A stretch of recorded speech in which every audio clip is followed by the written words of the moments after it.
भाइ एकछिनको त बाहिर जान्छ तेरो भाउजू र मेरो घर सल्लाह छ भतिज तिम्रो मम्मी बाबा पनि कहाँ जानुभयो आइपुग्नु हुँदैन भोक लागिसक्यो होला के खान्छौ चक्लेट खाँदै बस ल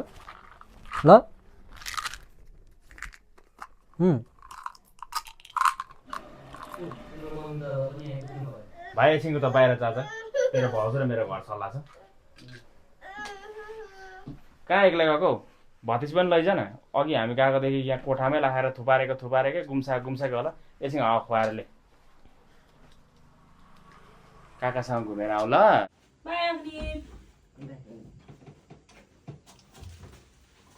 पर घुमेर आउनु ल